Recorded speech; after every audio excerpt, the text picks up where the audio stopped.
sometimes with our podcast, it's hard to tell what audio should be kept anyway. So Yeah. we just keep it all. You don't know what get us down means right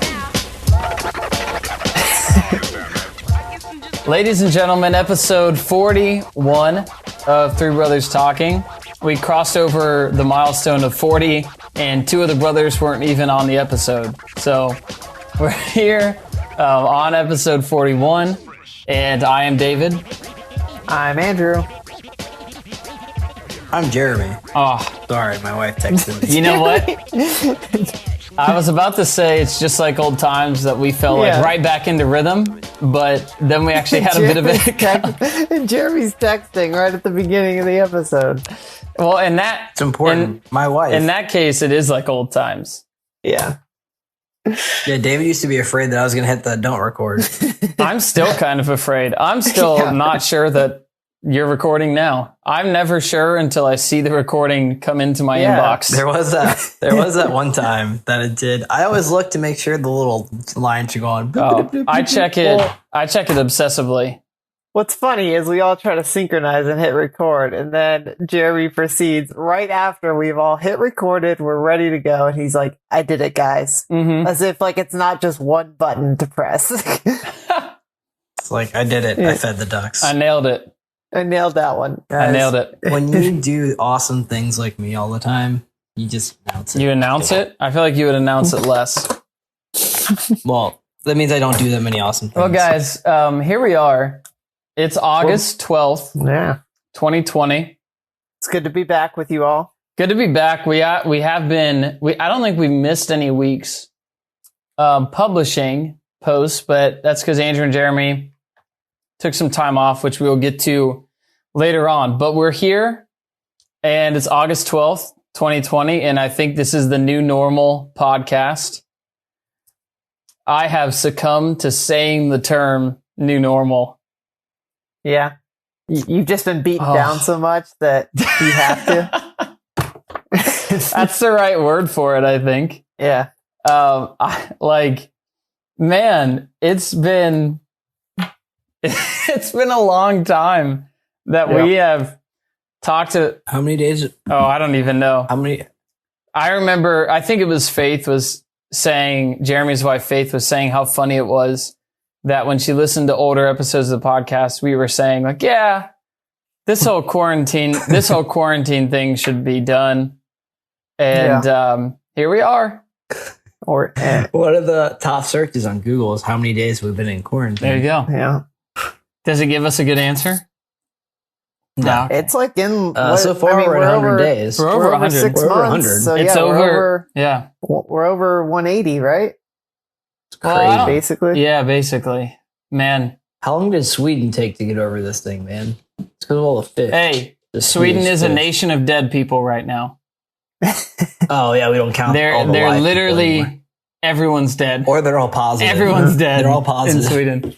No, but the new normal thing, like what I've discovered, this is the same thing that happens to me in church terms, is that I hate buzzwords. I cannot stand them. And so like Like what? in coronavirus, there's all kinds of them, right? Social distancing, and there's new normal. I hate that. And like, what else are people throwing around these days all the time? Or like in this together, we're in this together. And none of those things are inherently, I think new normal is inherently wrong, because I think that the human race has seen worse things. And I think like, if we've been through the bubonic plague and got back to an actual normal, then I think that we'll get back to an actual normal after this. But anyway, like, so new normal is off on its own, because I think we'll get back to an actual normal. But like the social distancing, that's not an inherently bad thing.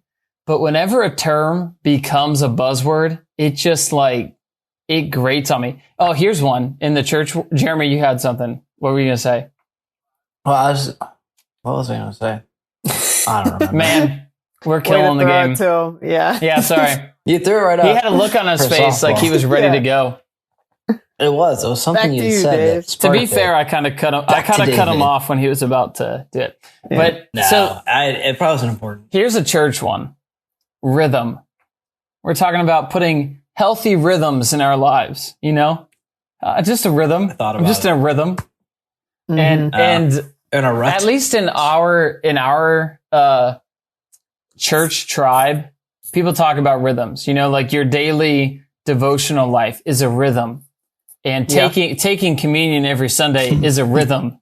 the syncopated rhythm count? Because that's kind of more like it. Yeah, and again, there's nothing really wrong with the term. It's like whenever it just gets used a lot, it just starts to grate on me. There's something in my personality. Maybe this is me being the Enneagram person would say, like I'm an 8, I'm an individualist. Such an But here's the thing, Enneagram, another buzzword that I get tired of hearing. So Yeah. David, it's such an 8 thing. No, I thought back to what I was saying. Okay. And we're all in this together except when we're out of toilet paper. Yeah, then we're not out of No. and we're definitely not all in this together. If you're like a Republican and I'm a Democrat, we're definitely not in all this together. Yeah. Yeah. Because it's your fault, of course. Yeah. Whoever you are, it's your fault. 2020, whoever you are, Basically- it's your fault. At that point, we're in this at war. So, Mm-hmm. yeah. We're in this together, just like both Japan and the U.S. were in World War II together. Yeah. We are in this together. And you can probably say Russia and the U.S. because it kind of like we weren't totally allies for the whole process. Yeah, that's true. But at least during World War II, we didn't like attack each other. For a few Man, we're feeling. for a few years. We must be like feeling anyways. spicy today. Yeah. But yeah, I do want to read. hate buzzwords, man. I just like. I know we talked about church cliches, but rhythm is one that annoys me. Even though, like I said, in our tribe, even in our church network, it's like a buzzword. Hipster people like the term rhythm, I think, instead of habit for some reason. Yeah. And if you use it, I'm not saying you're stupid.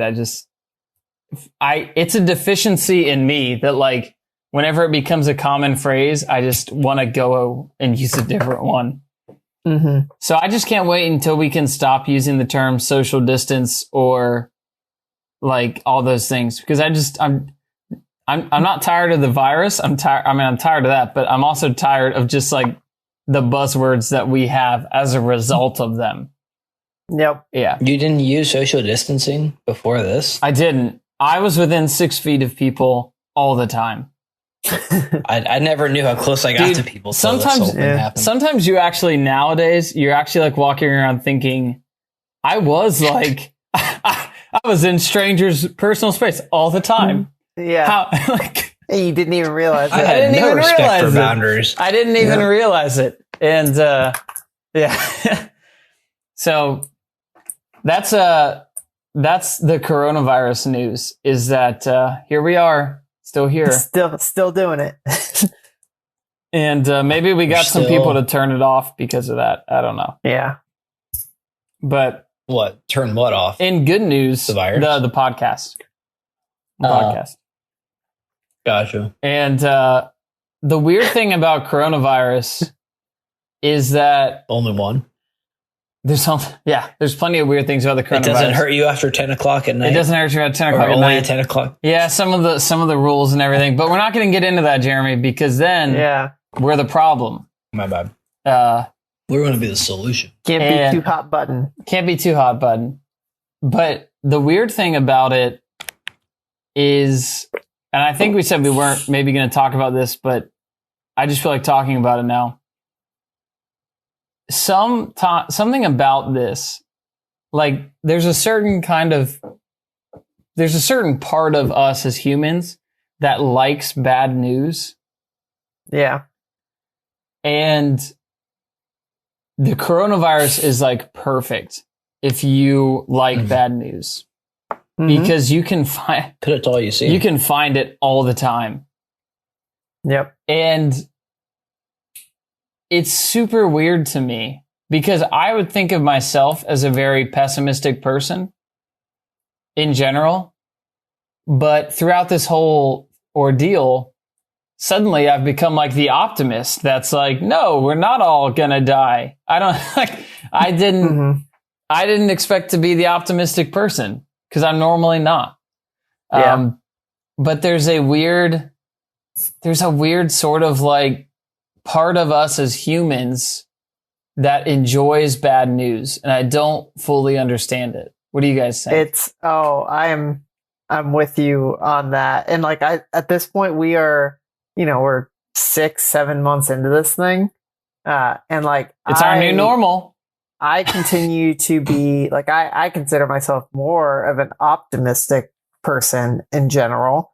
I would say and even so. that, like I'm trying to, I've got certain friends and stuff that I'm trying to like share, because all you see as far as social media right now, you can clearly identify those friends as far as like what they're sharing, what they're posting about, what they're texting you and all that. And it's all just a timeline of negativity. Yeah. And like, it's so evident to me. And like, I will try to like throw in and be like, hey, here's something good that happened as far as a positive turn. And then immediately their response is something negative. And like, you can just tell very quickly the type of personality you're dealing with in this context of like the people that are purely seeking out negative news. Cause there is, I mean, with this whole thing, there's news on both ends of this that you can find. Nope. And it's all made up and it's all fake. It's all a hoax. This is a pro-hoax podcast. Yeah, but the problem is that was a joke, by the way. It's all dependent on what you want to, like, you can pick what you want to emphasize here. Yeah. Like, if you're gonna, if you're just gonna emphasize the case counts, then you can find negativity all over that. And stuff like that. So, like, there's points, it's all dependent on what you're going to be looking for as a person. And that's where I have gotten really beaten up, like, as far as, like, with certain friends and stuff, where I just have to, like, cut off some of the negativity that, like, I try to share positive information, and they just try to kind of beat it back. So it's been tough. Yeah. Jeremy, why do you think human beings like negativity? Do you think that's a fair statement? Do you feel like that? Well, people are naturally discontent. So I think it feeds into that. Yeah. To a degree. But I don't know. That's what everyone, I mean, the buzzword they call is fear porn or something like that. Yeah. So. Yeah. That's another buzzword I hate, is whenever they like attach porn to other things. Like, hey, here's food porn, and it's like, that's gross. Like, fear mongering. Just fear mongering, or hey, doesn't this food look good type of thing. I just killed a spider. That was what that sound was. So let me did you check get audio there? No, I'm making a note so I know to cut that out, and hopefully I can do it. Okay. Leave it. So I don't like it whenever you connect like the term porn to other things, because it's, hey, doesn't this food just look good? Because porn is like a nasty thing, right? Porn is a gross thing. It's so anyway, but you're right. Like, that's kind of what it is it's like this low level appeal that somehow it appeals to us, like the grosser side of us. And I think that's well attested to in the history of media, right? I mean, the saying for a long time has been, if it bleeds, it leads, and you can find plenty of blood in the coronavirus story. Again, this podcast does not say, nor do any of us say, it's all made up, it's all fake, it's not real. You should just go and cough at each other and lick a bunch of handrails. Like, that's not what we're saying. But there's just like, there's there's a part of us as humans that sort of seems to enjoy despair. And I don't think it's a good part of us. I don't think it's a healthy part of us. And I think a part of that too is you've seen, like, this is, taking it to the next step. I think that we've gone, 6 months of us living in this, kind of despair mentality. And it's actually getting to the point where I think we have basically given up the self-actualization of like us accepting risk in our own lives. And we are pushing that on to, whether it be other authorities, health departments, government, other, your parents or family members or something like that, as far as the authority that you look to, instead of like, we are basically just beaten down to the point where like, we aren't making decisions for our own risk at this point. Yeah. I think it's really interesting from a psychology perspective, like how we have gotten to that point. Because, like throughout history, this isn't like the first time that something like this has happened. Yeah. And if you look back at those trends, like I don't remember any time where the psychology of us really changed to that point. Yeah. I don't know. I don't want to. I hope that nothing we've said already is enough to offend people, but I guess the longer this has gone on, though, the more politicized it started off as we're in this together, and then after enough time, it just turns into like a thing to fight about. And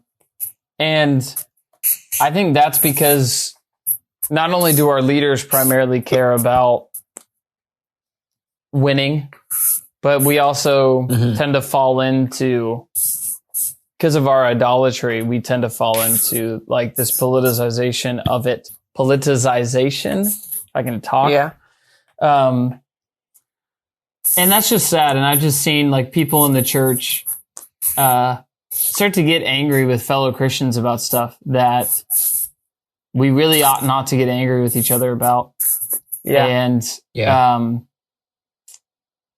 it just goes to show, like, I think it's just because we're pretty well controlled by the culture. And so we get angry about things, we yell at each other about things, and But I just think at the end of this, like, the scriptures give us command to think on what is right and true and noble and honorable and praiseworthy and excellent. And I just think that somewhere there's a line between staying informed about the news, and then there's just an overboard to where you're just thinking on all these negative things. And I think it would do well for us to police ourselves in that a little bit more. Yeah. So anyway, one of the other things I should say that we wanted to talk about tonight is that Todd White, who this is the first time Todd White has. Did you like that segue in that there was no segue? Mm-hmm. It's kind of dumb. I was kind of coming into it. I'm just tired. Coronavirus to Todd White. Dude, we're... well, it's some good potential good news. This is some good... No, we're tired of good news. Yeah, I would say to revisit... I need some good news. To revisit the coronavirus, even though we're all tired of it. If someone brings up like, hey, cases are lower, hey, deaths are lower, and your first instinct is like, here's why that's not good.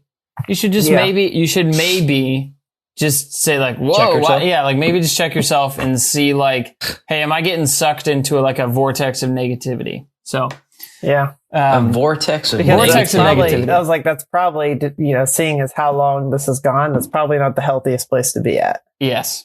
Yeah. Get used to it. It's a new normal, Yeah. But Todd White, positive news. I think it's positive news. Todd White, not a person that gets brought up on our podcast very often. Yeah. Todd White is a fairly well-known traveling preacher, speaker. He's a guy. He's a guy who has dreadlocks. He does have some he crazy has got hair. cool hair. He has formerly been well known in kind of the charismatic circles. Yeah. And performing or not performing, but claiming to perform miracles. This podcast would generally say probably not. And preaching a pretty shallow gospel in a lot of ways, not focusing a whole lot on sin, not focusing on a whole lot of the need for grace, but just kind of focusing more on, I guess, grace without sin's existence, which is kind of half of grace, right? So Todd, and grace leading to abundant life in a lot of aspects too. Meaning money and health and all that. Healing. Yeah, and healing. And so Todd White might have been a week or 2 weeks ago, came out and preached a sermon wherein he said, I repent, like multiple times. He said, I've been preaching the wrong gospel and I repent of it. I don't want to do it anymore. Yeah. He did it. He did it so forcefully that at one point he looked over at his like posse that was off stage. I don't know what that was. That wasn't a jab. Yeah. That was not a jab, by the way. That was just the first word that came to my mind.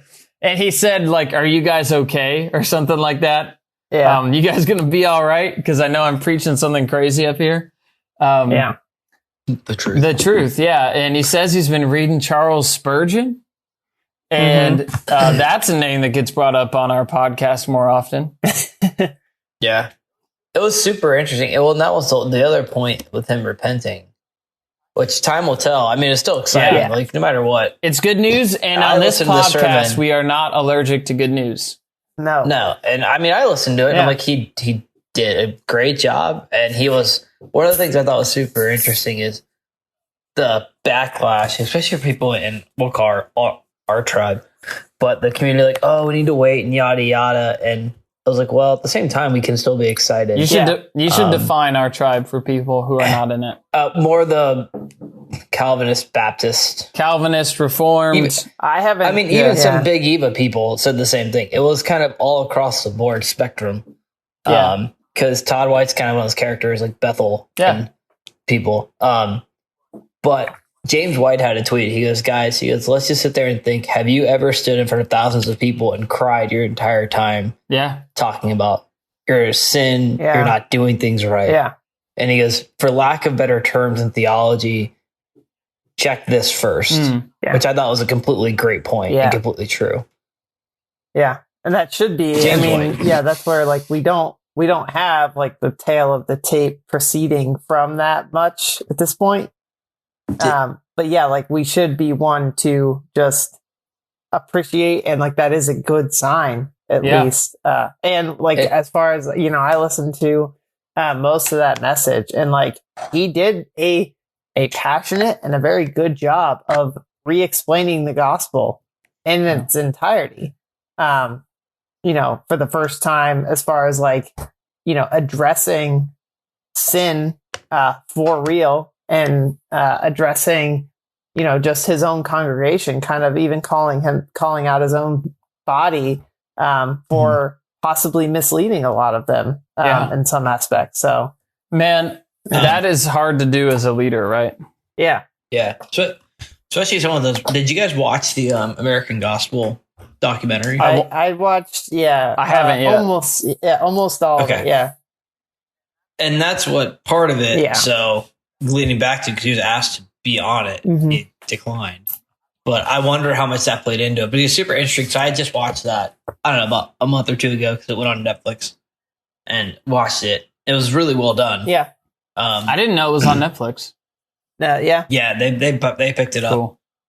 So, but still buy it and share it. And give it to it's worth a watch if you got it. Yeah. But then like sitting there and hearing like, man, you sit there and think prayer and even reaching out to people, it does work. God uses things like this to reach.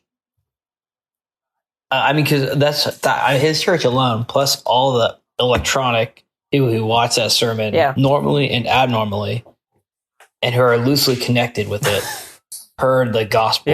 Yeah. Even if it's only one time, God does amazing things with that. Yeah. Yep. Even if I guess that's a perspective. Yeah. I mean, and that's where I thought too, he did make, it was, as far as his preaching, he was very emotional. It was kind of like all over the board a little bit. Because he felt it. Because the points he was trying to get out. So you could tell that personal. It was personal. Yeah, you could tell that he was kind of going off the cuff a little bit, and like he was, it was whatever was in his heart and in his mind at that time. Because if he told somebody he planned on saying that, they would have said, "Don't say that. Don't say that." So that was really cool. But one thing that he did say, which I thought was interesting, I think this might have been even in a follow-up message. But one point he did call out is like, how much, and this is kind of a check for myself too, when you have these preachers that like a lot of people that might consider themselves theologians or might consider themselves in one camp and kind of just, we know that these other bodies exist. And we kind of, I think subtly in our minds, we can kind of cast them out as like, oh, they're down a wrong path. And we don't listen to them, but yet, and that's good as far as your personal walk goes. But he also made the point of, are we actually praying for their souls? Yeah. And like that kind of something where like it kind of flowed together to me. And I'm like, like in your own faith, like these people have huge followings and these people have built up. And at one point he admitted that like he fully recognized the fact that he was saved at an early age. And then he got diluted as he went as far as his personal walk. So he's like, I can still think back to that original time, but how often do we think of these, charismatic leaders and these health and wealth, prosperity gospel preachers? And how often are we literally crying out for their souls to be reawakened? And in turn, the true gospel could then be preached to that many, that numerous of a following at that time. And like God can work through them in spite of the fact that you might think they're just down a wrong path. Yeah, we are much more likely to just lament the fact that they have a big following instead of pray that they would be able to use that big following for the gospel. Like God would awaken that following. Yeah. Because if we're honest, it takes takes more faith to believe God can save that person and save that following than it does to just lament and say all those people are lost. Because it takes actual faith to say, like, God can save Todd White, and he can use Todd White to preach a gospel to everyone that listens to him. Yeah. Well, and I think it also takes an aspect of sitting there thinking that I am ultimately was that lost at a time. Yeah. That's the other sobering thought is that you say, okay, because we don't sit there and think about it, and it's easier to just throw a stone and be done. Mm-hmm.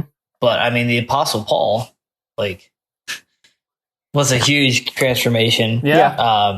And a huge following. Much bigger than Todd White. And I guess that's kind of where people where we all need to sit there and think the Joel Osteens of the world. Yeah. Do we sit there and actually pray about it? Or we just say, well, there's another crappy book out there or something.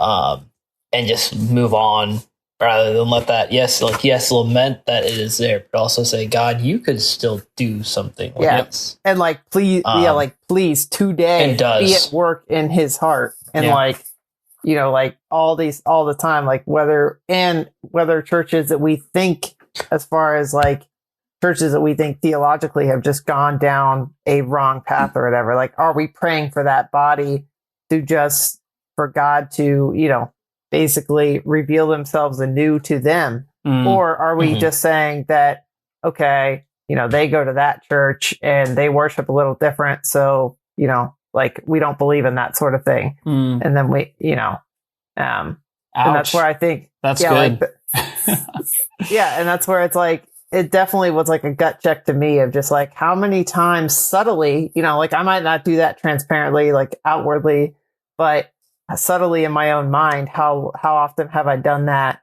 And like, how often am I actually taking time in my prayer life to pray against, this sort of, like the American gospel story that is put out there? Like, how often am I praying for these people's souls to be changed and reawakened and all those sorts of things?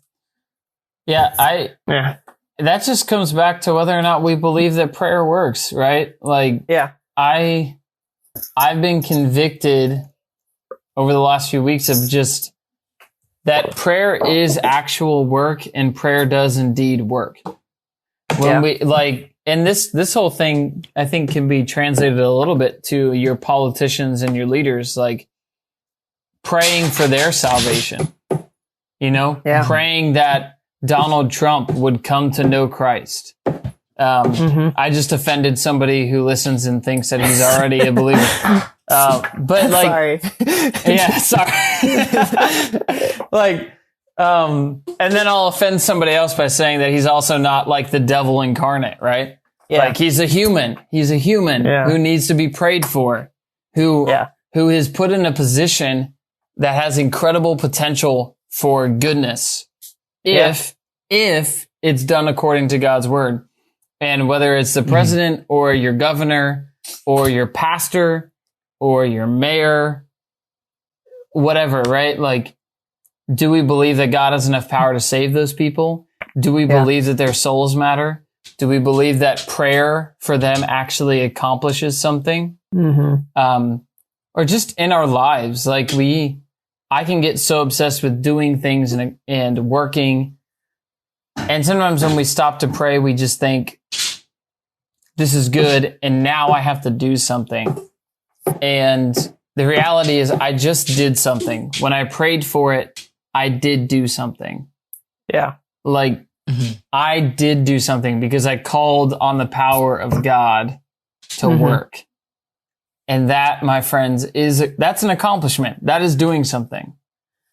And if we really believe that prayer is not just a means to an end, but it's also one of our duties. It's one of our, what did the apostles say? The apostles said that they were called to the ministry of word and prayer. And that's what elders are called to, right? So like, we know that prayer is serious, and not serious only if it leads to something, but serious because it's serious. Serious because it itself is powerful. Serious. It's serious, period, right? Like it's serious on its own. We can't always see the effects, but it literally always works. And if we believe that, then I think I would pray far more than I do now. And I think I would pray for things that feel hopeless and people that feel hopeless. Yeah. It's interesting. That's where I hope that that was used in his congregation. Like, people were awakened that heard that.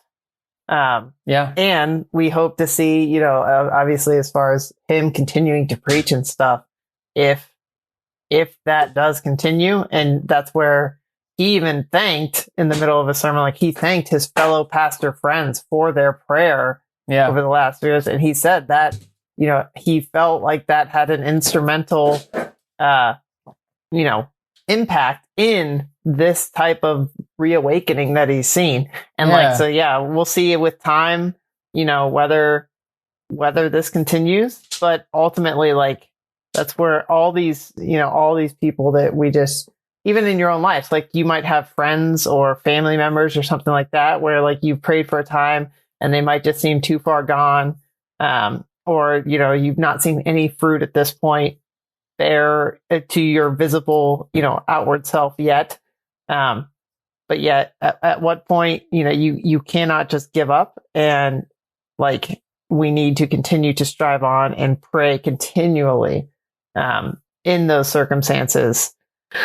And that's just something that really stuck out to me. And, I hope that this is a turning point for him for sure. Man, isn't it, Jeremy, this is my last thought on this. So if you've got something, do you want to say something or? No, Okay. you're good. I was just going to say, watching somebody, I think that Todd, I don't know if Todd's short for something. Theodore? Do people who are Theodore? Teddy? Tettles. Tettles? Toddy? T. White? I think it's okay because I doubt he's going to be listening to this. So. Oh, he's going to be listening. Dude, he's going to be a big fan. What if he did? Our numbers cool. are about to go through the roof. But Todd, whenever you see someone, I think that he is coming to really know the gospel for the first time in a deep way. Yeah. Maybe. I think he was saved by his own admission. Yeah. He thinks he was saved this whole time. So I can't, what fruit does it do for me to say like, no, you're saved now? Like, I don't, whatever. Anyway, it ought to be a reminder to us of how amazing the gospel is, that a guy who thought he believed it his whole life is now preaching what he thinks is the actual gospel. And he is weeping over the fact that he was preaching a wrong one. Yeah. And we live every day believing the right one. And we are so unaffected by it. Yeah. I mean, we were dead. We were dead in our sins. We were deserving of infinite wrath from God. And he gave us life. Yep. And that, it's such a cliche, right? Another buzzword maybe. Like, we should weep every morning, like weep at the gospel that it's true. But, and the reality of the human heart is that we're not going to be wowed by everything if we see it all the time. But anyway, we should, especially for those of us who ever do preach, we should definitely preach it with some weight because man, it matters. Yeah.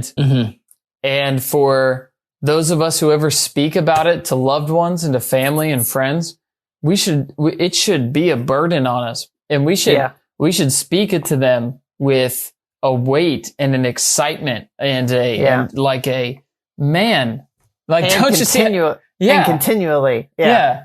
And we should feel it. And we should feel it when we pray, and we should feel it when we worship and when we sing. And that's why it's a little disappointing to see part of a response to it, like not necessarily, like obviously it's too early to tell, as far as where he's going to go from here, but like the response to it and trying to poke holes, in what he's doing. And like Jeremy said, this could just be a response to this, Netflix, release and all that. But hopefully, like the point was on that given day, that gospel was preached with excitement. And like we should just all be rejoicing in that. And hopefully that continues from here. And hopefully that congregation was ready to hear it. And there were people there that, And like, why can't, the Christian community, we should check our own hearts that we are just not celebrating and enjoying that. At least for one day, it was good. Yeah. It's one of the good things that has happened in 2020 so far. That's right. Yeah. And then continue because he's a pastor and he's in charge of, speaking to a congregation, then you continue to judge and you continue to listen critically to the words that he speaks from here, and hold those up to scripture, and we'll see how it goes from there. But maybe I'm turning into an optimist now. Because I'm just listening to that and I'm just like, why not? Like, why? David's gone post. I'm going post. Well, that happened a while ago, but like, why? Like, why not? Somewhat, at least. Somewhat. I'm glad I turned you, Dave. Oh, did you? Yeah. No, like, why not? Like, why not? Why not presume that God is up to good things? Yeah. Like, why not? Exactly. You know? Yeah. At least until we prove otherwise. Yeah. Yeah. I don't know. That just feels, maybe it's me coming out of a life of pessimism, and it's just like, man, that just feels like a better way to live. Like, I don't want to be crushed. Especially in the current climate. So, in the COVID era. Guys, that's another buzzword. A COVID era. COVID era. Yeah. We're in the COVID era. Literally, David, literally nothing is going to be the same. At least currently in the COVID era, let's presume that God did something great. That's right.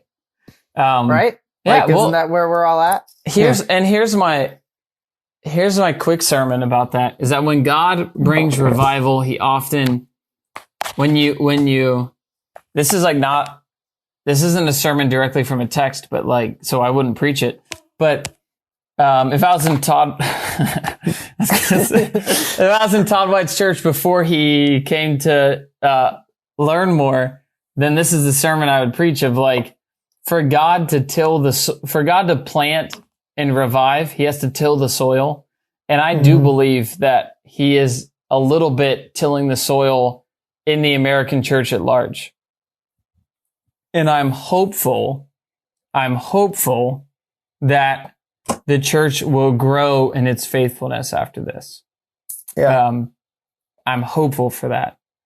And I think that's a result of, like, I hope that God, I should say, that God has removed idols from people's lives in the last 6 months. He's taken away jobs. He's taken away incomes and stability and security. And it is my hope then that the church would step up to the plate and say, we need to be urgent and preach the gospel.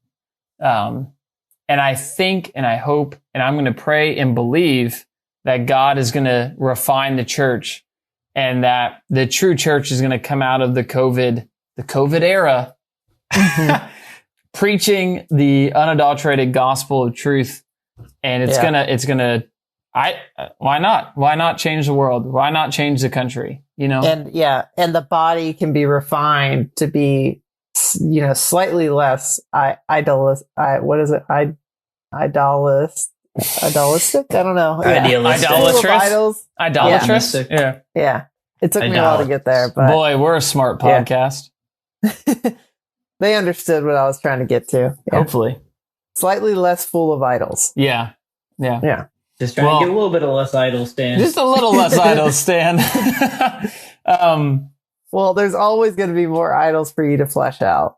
Yeah. Yeah. One that's not going away anytime soon is government, and our political tribes. And I'm trying to segue smoother than the first time to Jonathan F. Macarthur.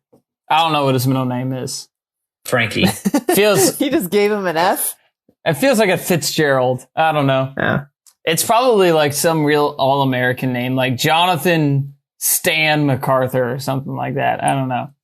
Yeah. But so John Macarthur making waves. Todd White made waves over here preaching the real gospel. John Macarthur's been preaching the real gospel for a long time. You want to know what it is, Dave? What is it? It's Fullerton. Dude, I was right.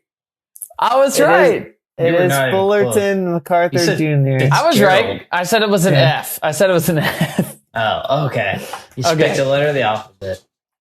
I don't know why, but F seems to just, like, when I throw out an initial, it just feels like initial. Like, now, so Jonathan. This is Wikipedia, but it does seem legit, I guess. But yeah. So Jonathan Fullerton Macarthur, out in California. He made the decision, I think, like 3 weeks ago, maybe at this point, 2 or 3 weeks ago, that his church was going to start meeting again. They have not met the whole time, since March. Because they're in California. Yeah.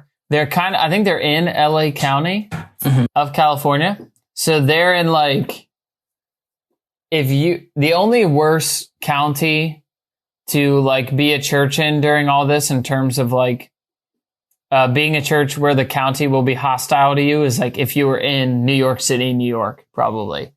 But John MacArthur, I think honestly at this point, New York is more open than California. Really? Okay. As far as like, because California's like re-locked down everything. Yeah. So they're going back. They're like, you know what? We missed April. Let's go back to April.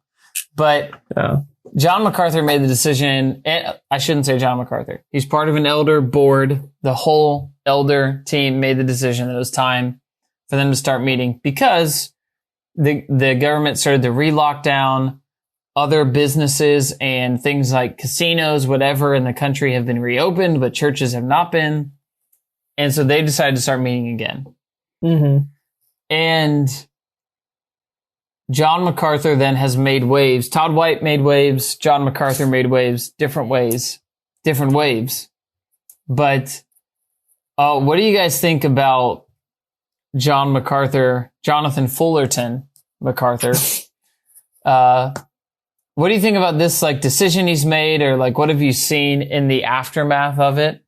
And for the record, for people who are very concerned about coronavirus, they are furnishing at least 1,000 seats every week that are outside and under a big tent that are spaced apart where people can wear masks and sit far apart. So I know a lot of people that were upset because inside the church building, people were not wearing masks. And I was like, well, they've at least 1,000 people. The option. Yeah.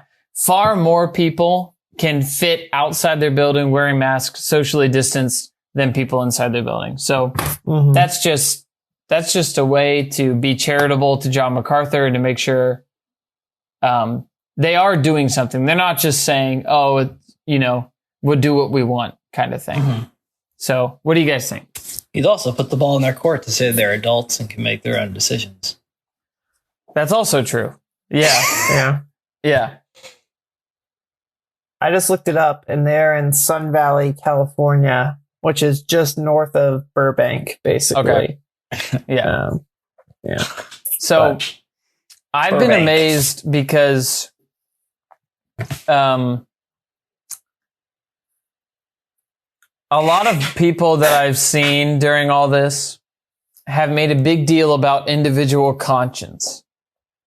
And for some reason, they don't seem to like John MacArthur and the elders at Grace Community Church. I think it's Grace Community. I think that's what it's called. Yep. Mm-hmm. Yep. I don't think they seem to like John MacArthur's individual conscience. Yeah. It's an individual collective conscience, David. Yeah. Well, so it's not just his conscience. It's the whole elder teams.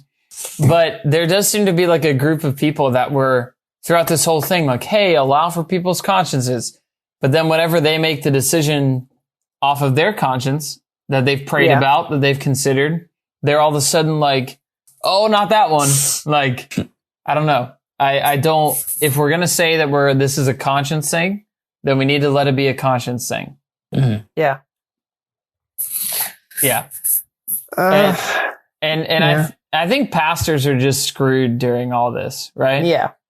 Pastors are just screwed, especially if you're if you're a small church pastor, you'll take enough hits because you'll have to make decisions that even you don't like, right? Mm-hmm. It doesn't matter the size of your church. You'll have to make decisions that even you don't like, and half of your church is going to think that you're being too cautious. Half of your church is going to think that you're being reckless. Yep. They're going to hate you. People are going to hate you. People are going to get mad. Yep. When you're a big church, like, it's even worse. I know some pastors of big churches that have been told by governments that are like, by governors, I should say, or I shouldn't say governors, by government officials that have said like, hey, you're allowed to meet, but kind of sort of a wink of like, we are keeping our eye on you, right? Mm-hmm. And so pastors are under a lot of pressure. Mm-hmm. And we need to have grace for our pastors, for our leaders. We need to have grace for one another during all this time. Mm-hmm. Because the reality is that here's another buzzword. We're living through unprecedented times. In some ways, these times that we're in are precedented. In some ways, they're not. Mm-hmm. And we need to give grace to the fact that we are living through history, right? As we live, like we're living through it. And some decisions are, in hindsight, gonna be stupid. And some decisions are gonna be incredibly wise, but we don't totally know which ones are which yet. You know? Mm-hmm. And especially in our church, I think one of the testimonies that the church needs to give to the world in this time is that we are able to live with each other in peace and unity. Mm-hmm. And we're not doing that right now. We're not. Yeah. We're failing. We're getting angry. We're sniping at each other and tweeting at each other as though we're the world. Mm-hmm. There are pastors sniping at and tweeting at John Macarthur and stuff instead of like saying they're an autonomous local church who has prayed and considered the weight and made this decision. We just need grace. We need grace for each other. Well, and at that, like you're saying, Dave, there's certain aspects for some of the people who are tweeting against. There's enough pressure by the world against people like John Macarthur and other pastors. Yeah.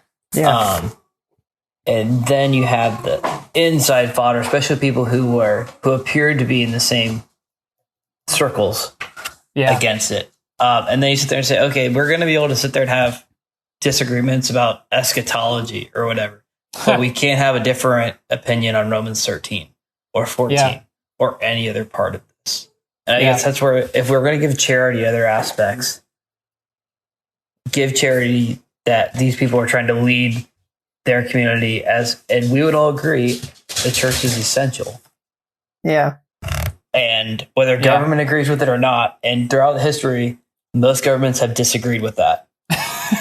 It's just the way it is. If I tally it up, most of them don't. Yeah. Like, so why would we then sit there and say that they don't have some kind of grounds to push back if they feel like they're being told information that is wrong or contrary or not wholeheartedly the truth? Well, and even if they just think, all the information is true and the risks, even if they believe that that coronavirus poses a existential threat to their church every week, it is still, I would say, might make some people mad. I don't know. It is still within their right to have prayed about it and said, we believe gathering is worth it. Is worth it. Yeah. It's worth the risk. Just like going to work at the grocery store. And I think it's kind of a spiritual power play to say like, so that means no matter what, you should be in church every Sunday. And, so I'm not saying that. I'm just saying whether or not, I don't know. You can believe in the essential nature of worship every week, and you can believe that it's worth it to risk a little bit. Going outside of your house is a risk, and being in a room with other people or being under a tent with other people is still a risk. But you can still believe that the risk is real and that worship is very important. Right. Yeah. And behave accordingly. Yeah, and behave accordingly. And we need to have grace for each other. When your friend at church doesn't want to shake your hand, he wants to fist bump, or he doesn't even want to fist bump. He wants to wave from across the room. Wave back at him and don't call him a loser, right? Right.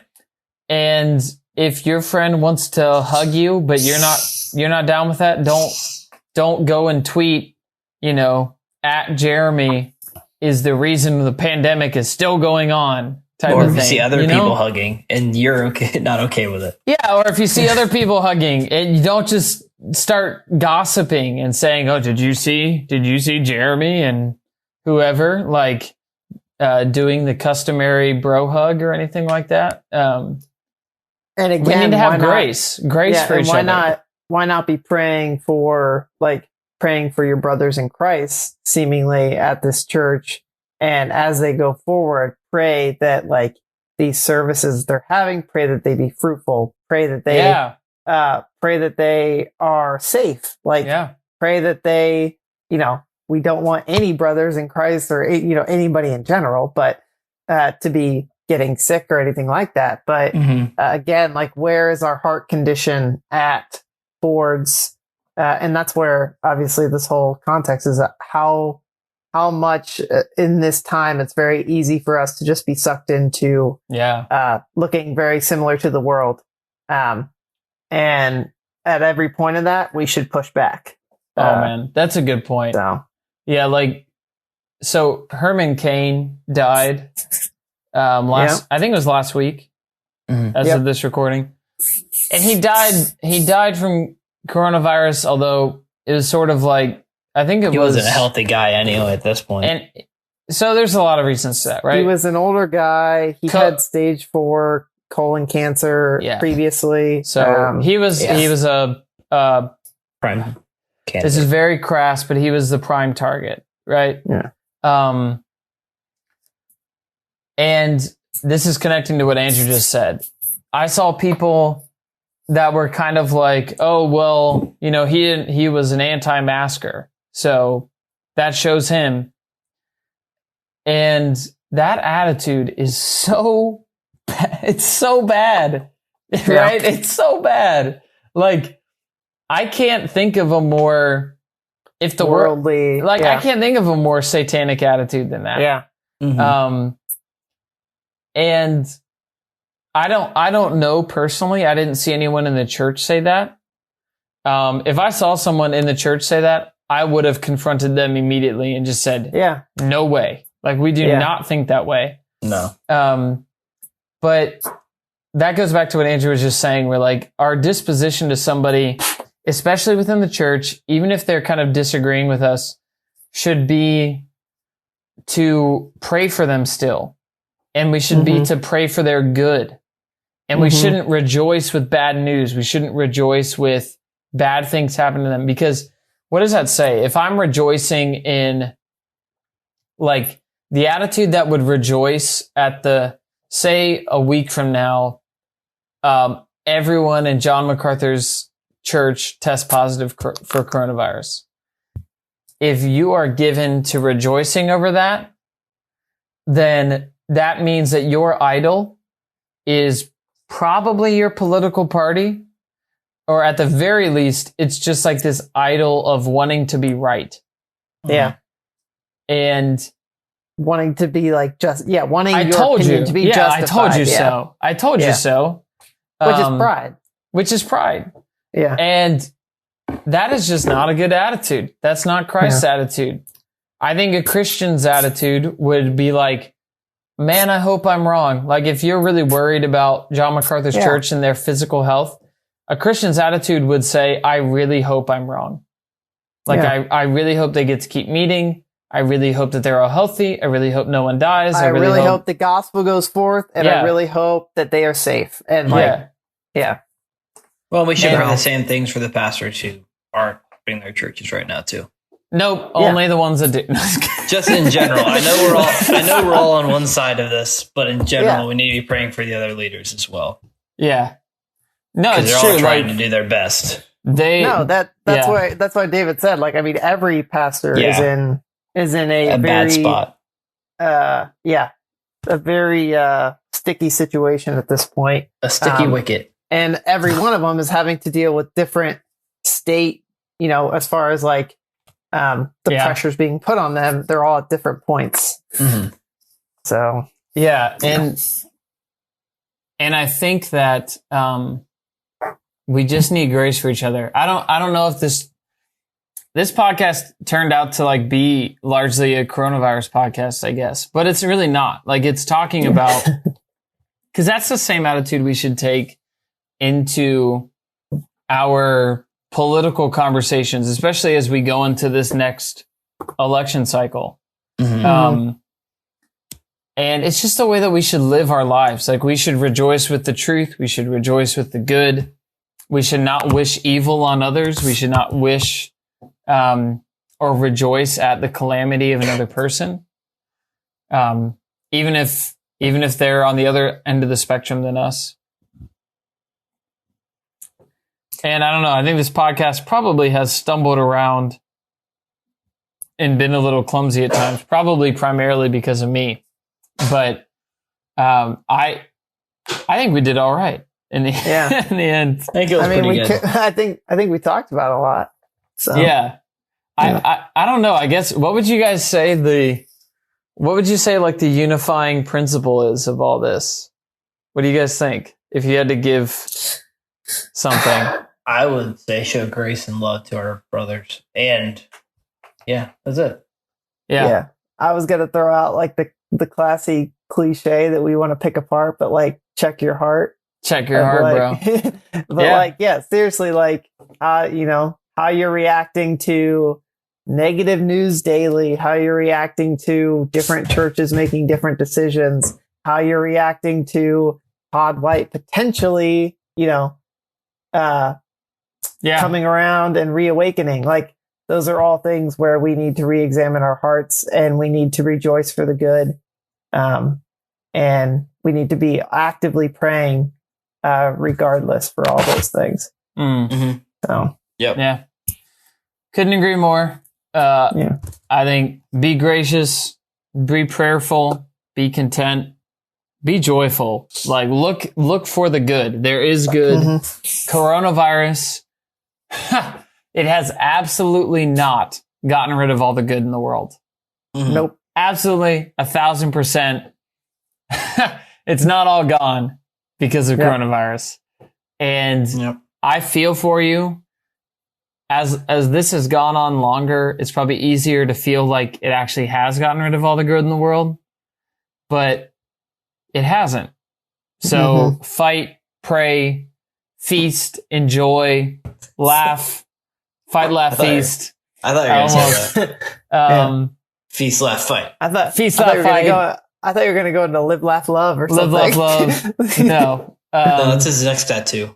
That's I'm gonna get a live, laugh, love tattoo. I'm going to become a Karen. I'm going to become Karen personified. And shout out to all of our Karen listeners, you know. If we have any Karens. If we have any. But there's probably some at this point that are gonna try to cancel us, so yeah. It's fine. Because we either sounded like a non-masker or we sounded like a masker. Yep. A pro-mask or an anti-mask Karen will find a way to get mad at us. Even though, I don't know, like if you followed all of us in our daily lives, we're wearing the mask when we're supposed to, we're not when we don't have to, and I don't know. Like people will still get mad at you, right? That's 2020. So. People will still get mad at you, but there's good things happening. Yeah. Recommendations. I would say one of them is the American Gospel movie. I haven't seen it. I'm planning on watching it with my wife soon. It is pretty long, so you gotta dig out some time for it. Get some popcorn. So, get some pizza. Like I had to get a few good drinks and just relax. I separated it into 2 sittings because I had to break it up. But no, I'm excited to watch it with my wife. I think it'll be really cool. So that's one of them. And do you guys have any other ones? Anything off the top of your head? I do. I think I'm fresh out. Here's another one. Booker T. Washington, Up from Slavery. Very good book. There you go. I'm not finished with it yet, but I'm very close to being finished with it. Very good book. Booker T. Washington, Up from Slavery. I got it for like $1 on Kindle. It might still be $1 on Kindle. So check it out. Guys, we talked for a long time. Yeah, this was a long one. Yep. Well, if you're still with us, thanks. Yeah. I would ask you to share the episode, but you've already done enough. You've already just wait till the next one. Yeah, whatever. Like, don't share this one because it'll make somebody mad, right? Yeah. Like, because it has the word coronavirus in it, so it'll make somebody mad. So don't share.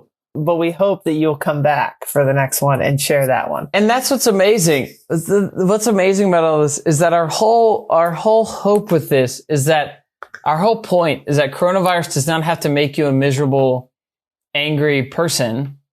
And we don't, whether you are it's a big deal or it's not a big deal person. The whole point is that it doesn't have to make you miserable.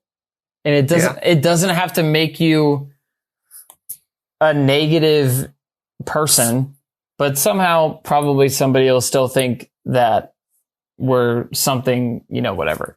So anyway, be joyful, smile, and watch American Gospel. Check out Booker T. Washington, Up from Slavery. And if you hadn't, I was like, I would look up Todd White's sermon potentially. Todd White's sermon, just listen to it for yourself and see what you think. So yeah, we had our thoughts on here, but it'd be worth listening through. So yeah, well, maybe sometime we'll dig into Romans 13 that came up today. Maybe we'll dig into that sometime. Maybe we'll dig into John. What was I going to say? I totally forget now. It's totally gone. Oh, total depravity, because.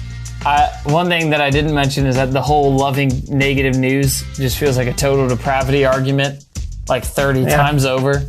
But until next time, I think we did all right. I think we did actually good. I think we did pretty good. Yeah. I think we did. It's good to be back with you guys. It's good to be back. It's good to be back with you guys. We didn't even talk about the fact of why you guys were gone. Yeah. We didn't even mention it. We missed like 2 topics. We had so much to talk about with coronavirus that Speaking of that, so Yellow Card, the song 10 came on my iPod today. Yeah. And I was like, skipping that song. It's too much. I can't listen to that song anymore. Yeah. Yeah. Good song, but can't listen to it. I think that'll be next episode. Next episode we'll talk about teaser. Jeremy and Andrew. And we've had 2 more babies in the span of like 10 days. It's called the Dominion Mandate. But I'm going to end this episode. We've been circling the drain, and now we're down it. So until next time, we'll see you guys next time.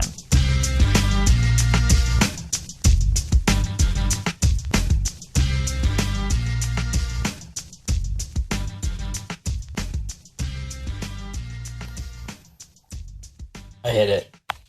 I did I am recording. I am recording.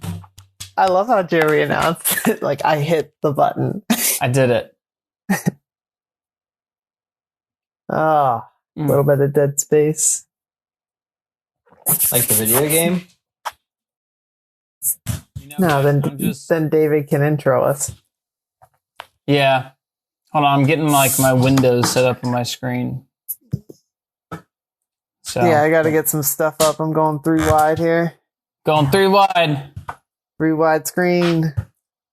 You guys think, so first of all, just general feeling. Do you guys think Todd White is legit? Andrew, that's like podcast content. Well, I just wanted to make sure, I wanted to see your preemptive thought. This is the mess around portion of the podcast. The mess around. Just your off the cuff thought. We haven't even introed yet. Yeah, Andrew, you're like, man, we're really rusty. Let me intro it. Dang. Okay. That's that'll just be a teaser for the episode. Well, I thought you were just getting rid of all this audio anyway. Who knows? Sometimes with our podcast, it's hard to tell what audio should be kept anyway. So we just keep it all.